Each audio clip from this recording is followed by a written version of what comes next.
Mamaya kausapin natin yung may-ari. Ilan ba kayo dumating dito sa loob? 4 po. 4, okay. At si Shaira Moro, naging sikat kaagad doon sa Selos. Bago natin pag-usapan yung iba para yung mga nagtataas ng kilay, ibaba nila yung kilay nila. Kasi baka abutan sila ng lightning inda, diba? Yung inda is, you know what is inda in Tausug? Yung parang, para sa babae kasi parang inda, kung sa sa lalaki uto. So, I'm going to call you inda. Kasi usapan natin kung ano nga ba doon. Tapos na kasi yung issue kay Lenka, diba? Kwentuhan mo kami ano yung ginawa ng yung production sa pakikipag-ugnayan kay Lenka. Ano yung napag-usapan niyo, yung pag-negotiate? Si producer po talaga ang may alam ng mga details. Opo. Kasi siya po talaga ang may contact with Miss Lenka sa team. At saka sa team niya. Opo. Pero ngayon, pwede nating sabihin sa kanila na okay na kunin niyo yung okay na po. Yes. Okay. Lumabas na ulit sa mga streaming platforms, Oo. ang Selos.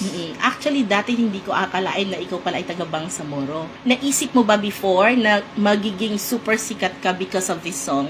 Hindi po. Actually po, nung pinalabas namin yung Selos, nung December, then, nabigla na lang po kami nung mga February, March, April. Ganyan na as in, nag-viral talaga yung Selos. So, parang hindi kami makapaniwala. Kasamang mga team, pati mga band, pati si producer na, ba't nag-viral talaga yung Selos? Parang nakaka-overwhelming po na ganun pala siya kaganda sa impact sa mga tao Yes. na Iba kasi yung dating nun eh. Pero ang dami talagang nagfa-follow na sa'yo. Kahit yung mga international artists eh. Parang siguro wini-wish nila, sana naman kunin din i-cover ni Shaira yung song namin. Kasi ganun katindi. Anong meron sa boses ng Inda Shaira Moro na masyadong maganda? Anong ginagawa mo sa boses mo? wala naman po. Normal lang na wala po akong mga tinitake na mga vitamins or para sa boses. Parang, Umiinom ka ng soft drink na malamig? minsan po. Nag-ice cream ka? Yes, opo. Siyempre. Talaga? Wala pong bawal sa mga usually na kinakain ko. Wala pong binabawal sa akin. Oo. Opo. Ganon. Gusto ko marinig yung Selos na a cappella. Sige lang, pakitaan mo kami. Okay lang, kahit konting lines lang Inda. Sige. Sadyang nasasaktan kahit di rin naman tayo. Ang puso ko'y nagdurugo at parang sumisikip ang dibdib ko sa tuwing nakikita ko na magkatabi kayo. Ay! Yung Selos na yan, friend. Okay po. Ang puso mo'y nagdurugo at parang sumisikip ang dibdib mo sa tuwing nakikita mong may mas angat sa'yo. Ouch! Ouch! Biglang nasaktan sila yung mga may crab mentality. Natutuwa naman ako kasi dream come true to para sa aming mga tausug, no? Yung bihira lang may makarating na artist. But this time, iba yung dating, iba yung hiyawan, iba yung sigawan. Siyempre. Music lover pala talaga yung mga Tagalog, pati yung mga taga-Sulu. Kasi pati yung mga bata, diba? Sana hindi to ang first and last time. Sana bumalik ka dito sa amin. Inshallah. Total, may eroplano naman si Kabas diba? Tapos, pwede ka naman sigurong imbitahan dito. Saan ka nagstay last night? Sa napakagandang hotel, Ana Bay Hotel. Bagong bukas at napakagandang hotel dito sa Looc, Sulu. Yung question ko sa'yo, parang topsy-turvy, parang yung utak ko ngayon. Kasi parang gusto kitang purutin. At sabihin ko sa sarili ko, totoong nandito yung Shaira Moro. Ikaw ba talaga yan? So, eto tayo ngayon. Ano ang aabangan ng mga people, ng mga taga-Bangsamoro, taga-Pilipinas at taga-buong mundo sa isang are you the pop star queen or princess pa lang? Hindi po ako ang bigay ng way para tawagin akong queen. So, nagpapasalamat din po ako sa mga bashers and supporters na sila ang nagbigay ng name na Queen of Bangsamoro Pop. Kasi habang maraming bashers, maraming gigs si Shaira. Diba? Huwag kang malungkot, Inda nila. Sabi ko nga po nung first na pag-trending ng kanta, na sana hindi na lang kasi syempre, grabe ang stress ko ng mga bashers ang nagsilabasan na. Nagbabasa ka ng comments? Parang nung nabasa ko yung mga comments, mga ilang days hindi ako nag-Facebook. Nasasaktan ka, Inda? Siyempre naman po. Oo. Saan ka mas nasasaktan? Doon sa bashers na ka-tribe mo o kabangsamoro natin o doon sa mga iba? Ka-tribe po. Sa ka-tribe natin, no? Kasi nagbabasa ako ng comments tapos yung mga dialect ninyo yung ginagamit. Yes. So parang sabi ko, ang hirap pala maging isang Shaira Moro. Opo, sobrang hirap. Yes. Siguro dapat, malakas siguro dapat yung puso't isip.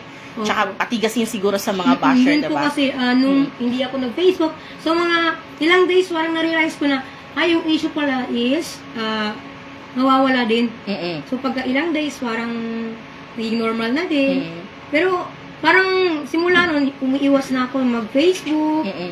Kahit na page ko, hindi ko na mapuntahan. Pero hindi mo naman to the point na iniyakan. Hindi naman dumating. Sobrang iyak. Umiyak ka? Sobra po. Oh. Kasi mister ko na lang po ang nagpapatahan sa akin na huwag mo silang isipin. Kasi kung mag-stop ka, sabi niya, Yes. kanta-kanta or what, mabibigyan ka ba nila ng hanap buhay? So sabi ni mister ko, pati mga parents ko na huwag mo silang isipin kasi hindi naman hanggang sa kamatayan is ganito ka lang. Wala naman sigurong karapatan yung iba na husgahan agad tayo sa ginagawa natin, diba? Basta alam natin, aware tayo. And I think, bibigyan siguro kita ng a little motivation. The more na parang na-hurt ka, the more siguro na damihan mo. Kasi yung Tuhan, diba? Si Allah subhanahu wa ta'ala, Yes. ginajudge niya yung heart natin eh. Kung kumakanta ka man, yung sa puso mo, pwedeng nagdidikir ka. Diba? So, paano yun? Kaya, hayaan mo sila. So, punta tayo doon sa gusto kitang kausapin. Ano ang aabangan namin? Ano yung mga plano ng isang Shaira Moro? Sa songs. Marami po kaming mga original songs na ilalabas this year. Marami mga iba't ibang genre na maririnig. Meron kang composer. Si Sir AJ po, yung may-ari, the owner of AHS Production. Baka pwede natin kausapin Yes, kahit saglit po, si Sir yes. AJ, no? Para mas maliwanagan. Anyway, Shaira, last night was a blast. I don't know kung yun bang for the very first time na ganun karami yung tao dito sa amin. First time in my life na... Nakita mo kung gaano Grabe. kalaki yung crowd, diba? Oo, grabe karami. Tapos parang good vibe talaga kasi yung audience mo, Opo. sila yung tipo ng audience na naglakbay pa sila mula sa town proper, mga 60 kilometers away Grabe. para makapunta dito sa'yo. Opo. May mga bata, Hindi may na kami nakatulog kagabi, kakaisip na, grabe, ang raming tao. alam ko, doon sa 4 na beses na pagkanta mo ng Selos. First time mo yung ginawa, Inda? Yung hindi apat- naman po, actually, ganun, four times, kasi parang hindi pa nauubusan ng energy yung mga tao. So, isa pa, so, Oo. grabe. Diba? Nakakawala ng boses.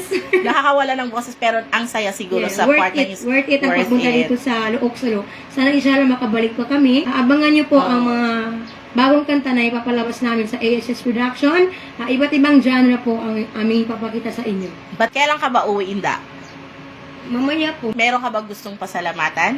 Okay? At special thanks po sa lahat-lahat ng nanood at naki-enjoy kagabi dito sa Laok Sulu. Especially to former Congressman Engineer Munir M. Arbison, Congressman Munir N. Arbison Jr., the 2nd District of Sulu, Mayor Mariam N. Arbison, Vice Mayor Al Makram N. Arbison, Board Member Nadia Arbison Ali, Board Member Haja Rhea Arbison Adam, former BM Alnor N. Arbison, former BM Jojo Adam, LTO Chief of Sulu, Sir Bas Abdullah, Yes. the Luok LGU, PNP and AFP, and of course to 98.8 FM, Heartbeat. Oh, Thank you so I much. love it. Thank you, Inda. Opo. Hope to see you again and again and again. Pag sa mga gig mo, wag mo sanang kalimutan ikwento sa kanila na nakarating ka na ng Luok. Kasi may mga fans ka ata, nung nalaman nila na papunta ka dito, sabi na, Opo. ingat ka, Shaira, ingat ka, Shaira. Meron akong sagot doon sa page na parang sumusuporta sa'yo. Opo. Sabi ko, papunta siya dito sa amin sa Luok at safe siya dito sa amin. Nag-comment ako doon sa Facebook page na supporter mo. Grabe, first time Oh. ko rin sumakay ng airplane sa buong buhay ko. Oh! First time ko talaga. Ulitin natin. First time mong First sumakay. time, private pa talaga. Bakit? Pag pumupunta ka ng mga Manila, hindi Hindi kasi... pa po ako nakakapunta ng Manila. Oh! Opo. On the record yan. As in sa My Radio, namin malalaman, hindi ka pa nakakarating ng Manila. Hindi po. First time ko magbiyahe ng, ang malayo po na nabiyahan ko, dito pa lang po sa Luok, Sulu. Oh, so, yung career mo, Saan ka? Cotabato City lang po. Ganon. Opo, hindi Davao nga po, hindi ko pa napuntahan. So, pag lumabas ka ng Pilipinas sa Australia, isama mo si Lola. Totoo ka? First time mo sumakay? First time, kaya ako tinatawanan ako ni Sir Bas. Kasi grabe ang iyak at sigaw ko dun sa taas. First time ko po talaga sumakay. From Cotabato, nag-plane ka na, aeroplano na. Tracking po. Nag-tracking ka? Doon po sa airport Zamboanga, Mhm. dito. So, from airport Zamboanga to airport Luuk, yun ang kauna-unahang pagkakataon na sumakay ka ng Yes. aeroplano. Yes. Yun po. Oh! Kaya nga po kinakabahan na naman ako ulit kasi pauwi na naman. Huwag kang kabahan, magagaling yung mga piloto natin Oo. dito. Yung girl ba yung nag-pilot sa'yo? Hindi.